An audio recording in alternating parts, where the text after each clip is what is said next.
أعوذ بالله من الشيطان الرجيم بسم الله الرحمن الرحيم ما كان لنبي أن يغل ومن يغلل يأتي بما غل يوم القيامة ثم توفى كل نفس ما كسبت وهم لا يظلمون صدق اللہ العظیم۔ آیت نمبر 161 سے آج ہم شروع کر رہے ہیں اپنے اس درس کا آغاز۔ سورہ آل عمران۔ اللہ فرما رہے ما کان لنبی ان یغل، نبی کے لیے یہ بات روا نہیں ہے کہ ان یغل کہ وہ دھوکہ کرے، خیانت کرے۔ یغل خیانت کرنے کو کہتے ہیں۔ ومن یغلل، اور جو خیانت کرتا ہے، یأتی وہ لے کر آئے گا بما غلہ، جو اس نے خیانت کیا، یوم القیامہ، قیامت کے دن۔ ثم توفی کل نفس ما کسبت، ہر ایک کو پورا کا پورا دیا جائے گا ما کسبت، جو اس نے کمایا ہوگا، وہ ہم لا یظلمون، اور کسی پر ظلم نہیں کیا جائے گا۔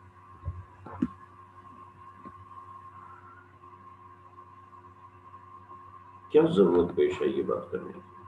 ما کان لنبی ان یغل، آیت کا ترجمہ تو آپ کو سمجھ میں آ گیا کہ نبی کے لیے روا نہیں ہے کہ وہ خیانت کرے۔ کیا ضرورت تھی اس بات کو کرنے کی؟ لیکن مضمون نمبر 6 چل رہا ہے ہمارا۔ ہم نے قرآن کو سمجھنے کی کوشش کرنی ہے، اور ہر ایکسپیکٹ سے کرنی ہے، ہر زاویے سے کرنی ہے۔ ہم اس کی تفسیر میں نہیں جا رہے کیونکہ تفسیر میں بہت تفصیلات ہیں۔ جیسے میں یغل کے اندر بہت سی احادیث آتی ہیں، لیکن ہم نے جو کوشش کرنی ہے وہ اصل میں قرآن فہمی کی کوشش ہے، کہ قرآن کسی طریقے سے ہمیں سمجھ میں آ جائے۔ اب بات یہاں پر یہ ہے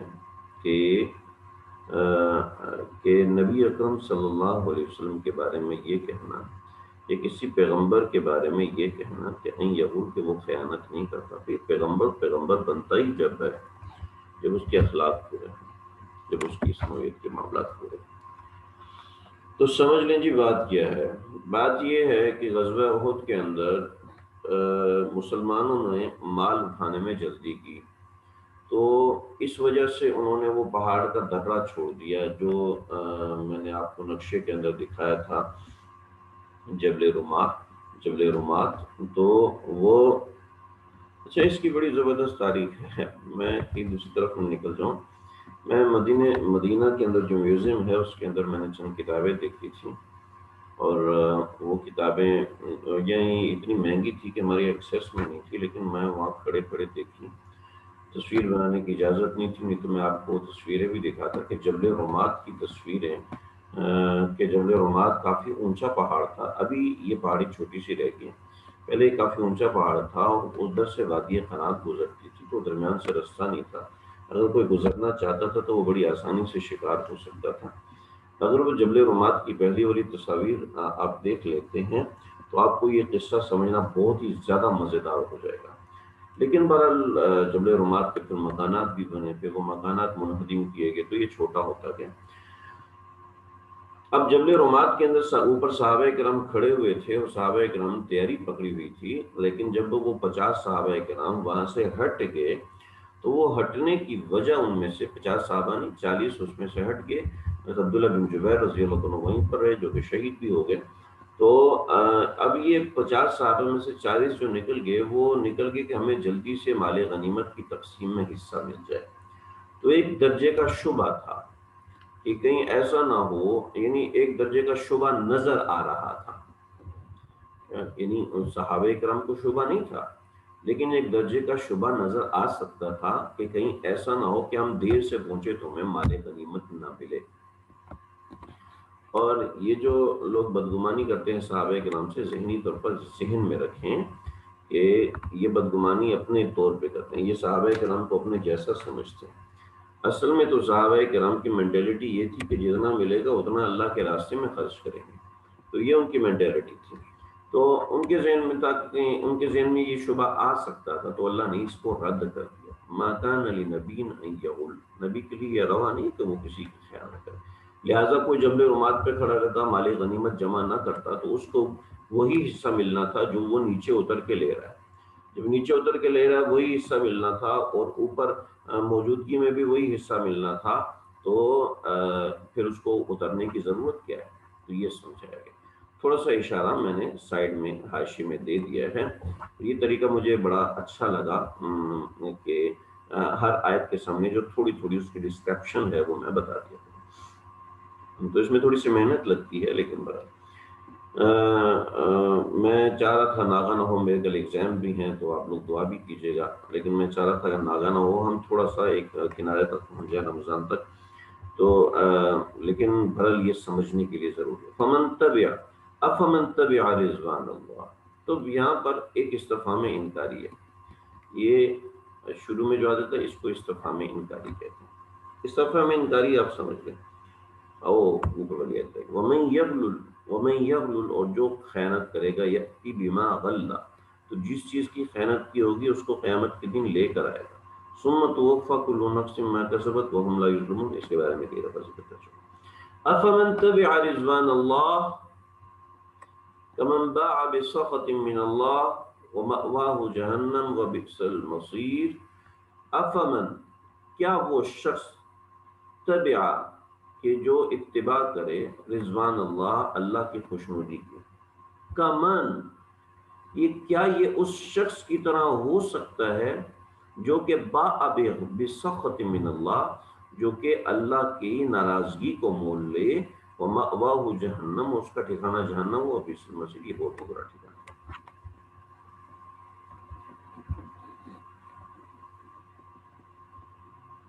بات سمجھ میں آ گئی ہوگی، اور اگر نہیں آئی تو میں بتاتا ہوں. کیا وہ شخص جو کہ اللہ کی خوشنودی کے پیچھے چلتا ہے، کیا یہ اس شخص کی طرح ہو سکتا ہے کہ جو اللہ کی ناراضگی کے پیچھے چلتا ہے؟ نہیں چل سکتا نا. اس کو کہتے ہیں استفہام انکاری. کیا تو پاگل تو نہیں ہے؟ کیا تو مینٹل تو نہیں ہو گیا؟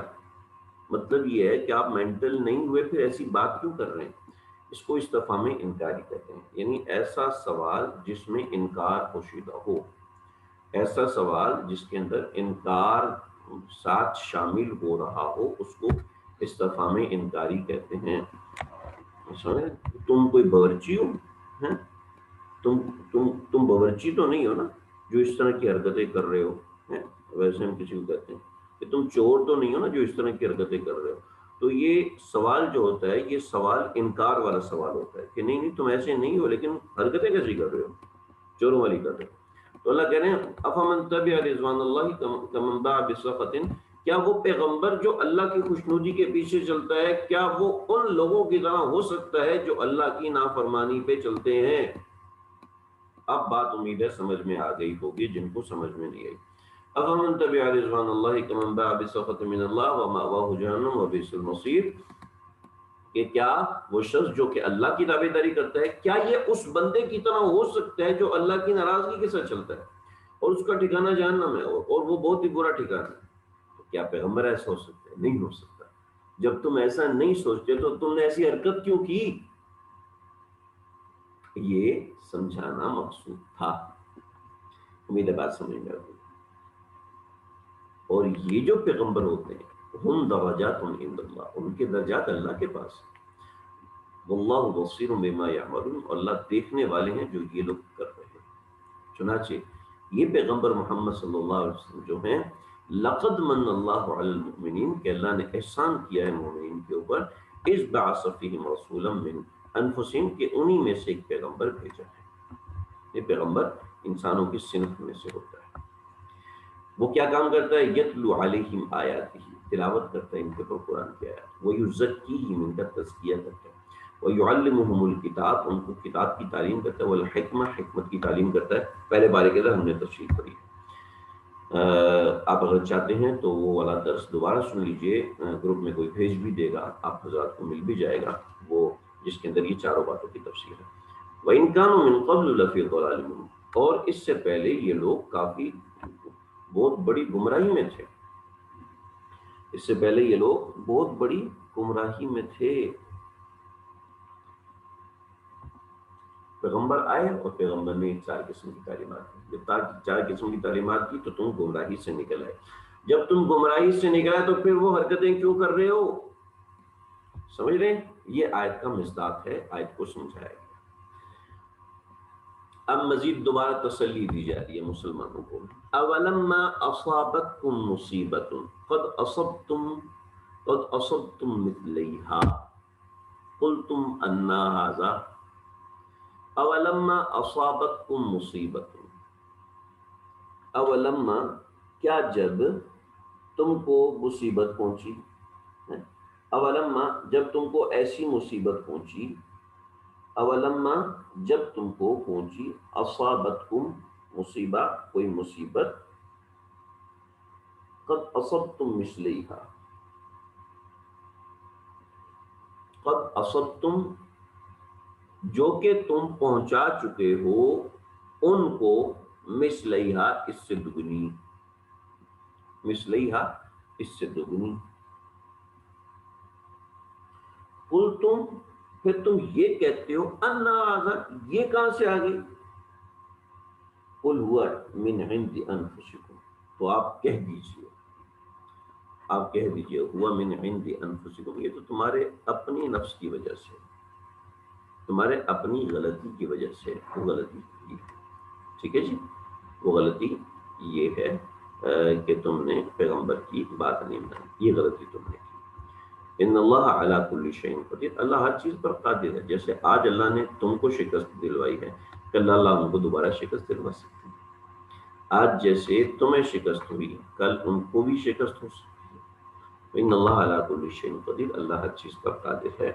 امید ہے بات یہاں پر واضح ہوگی سمجھ میں آگے ہوگی. اس میں مزید تفصیل میں جانے کی ضرورت نہیں، جو ضروری تفصیل میں یہاں پہ لکھ دی ہے کہ غزوہ بدر میں مسلمانوں نے ان کے دگنے مارے تھے، انہیں 70 مارے تھے، 70 گرفتار کیے تھے، انہوں نے صرف 70 مارے، کوئی گرفتار نہیں کیا. تو مسلمانوں تم نے ان کو ڈبل مصیبت دی. ٹھیک ہے. اولما اولما ارے کیا بات ہے تمہاری کہ لما اصابتکم مصیبت جب تم کو مصیبت پہنچی ہے، قل تم کہتے ہو ان ھذا یہ کہاں سے آ گئی، قد اصبتم مثلیہا حالانکہ تم ان کو اس سے دگنی تکلیف پہنچا چکے ہو. تو سمجھ لو قل ہوا من عند انفسکم یہ جو تم کو تکلیف پہنچی ہے یہ تمہاری اپنی حرکت کی وجہ سے. ان اللہ علی کل شیء قدیر یعنی وہ جو حرکت معاملہ وہاں پر ہوا تھا اس کی وجہ سے ہوا تھا. بات امید ہے سمجھ میں آ گئی. ترجمہ تھوڑا آگے پیچھے کرنا پڑے گا، انشاءاللہ سمجھ میں آ جائے گا. آگے ہے تھوڑی سی مزید تسلی ہے. وما اصابکم یوم التقى الجمعان یوم التقى الجمعان تمہیں جو مصیبت اس دن پہنچی، وما اصابکم جو تم کو، ایک منٹ، وما اصابکم جو تم کو مصیبت پہنچی، یوم اس دن، التقى الجمعان جس دن دونوں جماعتیں آپس میں ملی، فباذن اللہ یہ اللہ کے اذن سے ہوئی. ولیعلم کیوں، ولیعلم المؤمنین تاکہ مومنوں کو ظاہر کر دے، ولیعلم الذین نافقوا اور ظاہر کر دے وہ لوگ جو کہ منافق ہیں. قیل لهم تعالوا جب ان سے کہا گیا کہ آؤ، قاتلوا قتال کرو، فی سبیل اللہ اللہ کے راستے میں. آیات واضح ہیں، سمجھانے کی ضرورت نہیں. او ادفعوا یا دفاع کرو، اللہ کے راستے میں قتال کرو یا پھر تم دفاع کرو. تو قالوا تم کہنے لگے لو نعلم قتالا لاتبعناکم، میں نے کیا بولا، لو نعلم قتالا لاتبعناکم اگر ہم دیکھتے کہ جنگ ہو رہی ہے تو لاتبعناکم ہم تمہاری ضرور اتباع کرتے. لو نعلم قتالا اگر ہم دیکھتے قتالا جنگ ہو رہی ہے، مطلب جنگ کی طرح ہو رہی ہے، لاتبعناکم تو ہم ضرور تمہارے ساتھ لڑتے. تو پھر یہ کیا ہو رہا تھا، پھر یہ کہہ رہے تھے یہ لوگ اتنوں کا مقابلہ کریں، یہ جنگ نہیں ہے، یہ خودکشی ہے، اور ہم خودکشی کرنے نہیں آئے.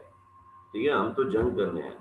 قالوا تو کہنا لو نعلم قتالا اگر ہمیں پتہ ہوتا کہ جنگ ہو رہی ہے تو ہم ضرور تمہارے پیچھے تھے. تمہاری جنگ نہیں ہو رہی، تمہاری تو خودکشی ہو رہی ہے. وَهُمْ لِلْكُفْرِ يَوْمَئِذٍ أَقْرَبُ مِنْهُمْ لِلْإِيمَانِ. اللہ رب العزت نے کیسا زبردست جواب دیا. اللہ فرما رہے ہیں ہم للکفر یومئذ، یومئذ اس دن، یہ لوگ اقرب، یہ زیادہ قریب تھے، للکفر، کفر کے، منہم للایمان، ایمان کی نسبت، یہ لوگ اس دن ایمان کی نسبت کفر کے زیادہ قریب تھے۔ یقولون بافواہہم، اپنے منہ سے وہ باتیں کہہ رہے تھے، ما لیس فی قلوبہم، جو ان کے دلوں میں نہیں ہے، یعنی یہ کہہ رہے تھے کہ جنگ جنگ کی طرح ہوتی تو ہم لڑتے، حالانکہ جنگ کی طرح ہوتی تب بھی یہ نہیں لڑتے، اگر تعداد برابر ہوتی تب بھی نہ لڑتے۔ واللہ اعلم بما یکتمون، یہ لوگ جو چھپا رہے ہیں نا اللہ اس کو خوب جانتے ہیں، یہ لوگ اپنا جھوٹ چھپا رہے ہیں۔ الذین قالوا لاخوانہم، جنہوں نے، یہ منافق لوگ، اللہ جب منافقوں کا ذکر کرتا ہے تو اللہ رب العزت رکتے نہیں، اللہ رب العزت بولتے جاتے ہیں۔ الذین قالوا لاخوانہم، جنہوں نے اپنے بھائیوں سے کہا، الذین قالوا لاخوانہم، جنہوں نے اپنے جو شہید بھائی ہیں ان کے بارے میں کہا، لاخوانہم ان کے بارے میں کہا،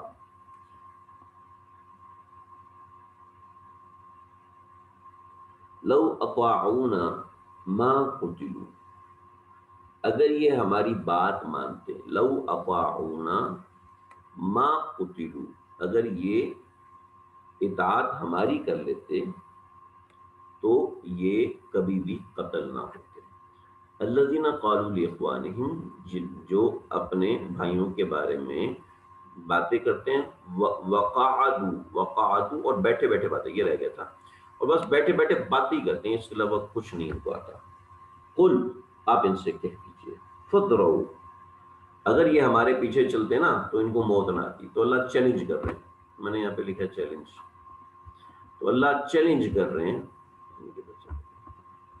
اللہ چیلنج کر رہے ہیں، قل فدروا، ہٹاؤ، ان انفسکم الموت، اپنی نفس سے موت ہٹا کے دکھاؤ، تم نے مرنا نہیں ہے، تم اپنے آپ کو بچا کے دکھاؤ، ان کنتم مومنین، اگر تم واقعتاً مومن ہو تو اپنے آپ سے موت کو بچا کے دکھاؤ۔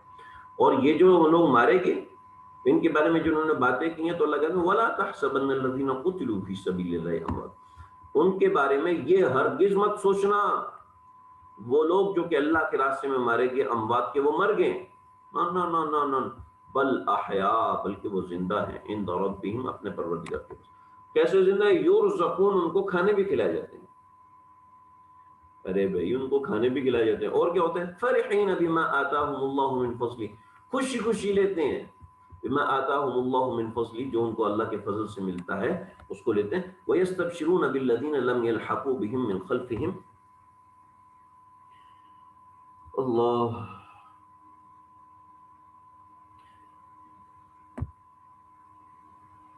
ایک منٹ،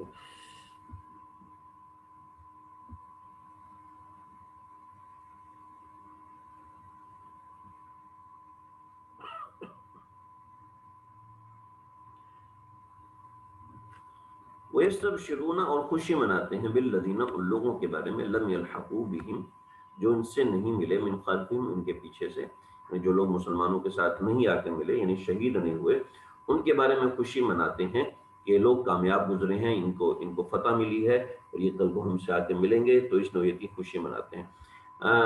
اللہ خوف علیہم، کیا کیا خوشی مناتے ہیں؟ کہ اللہ خوف، کہ ان کے اوپر کوئی خوف نہیں ہوگا، ولا هم یحزنون، اور ان کو کسی بھی قسم کا حزن نہیں ہوگا۔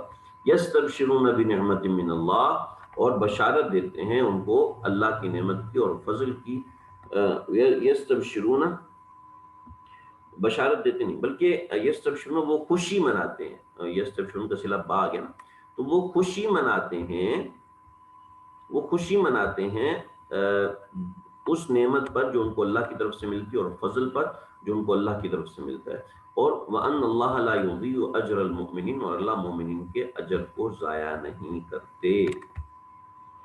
یہاں تک بات مکمل ہو گئی، ہمارا درس آج یہیں تک ہوگا۔ شہداء کے بارے میں جو تفصیل ہے وہ یہاں پر آگے آیت میں، ترجمے میں بالکل واضح ہے، مزید اس کی تفصیل کی ضرورت نہیں۔ آگے غالباً غزوہ حمراء الاسد کا قصہ ہے، اس میں کچھ نقشہ وغیرہ بنانے کی ضرورت ہوگی، تو میں انشاءاللہ ممکن ہوا تو اس کو بناؤں گا، پھر آپ حضرات کے سامنے پیش کروں گا۔ اللہ سمجھنے کی توفیق عطا فرمائے۔ آج کا سبق یہیں تک ہے، واقع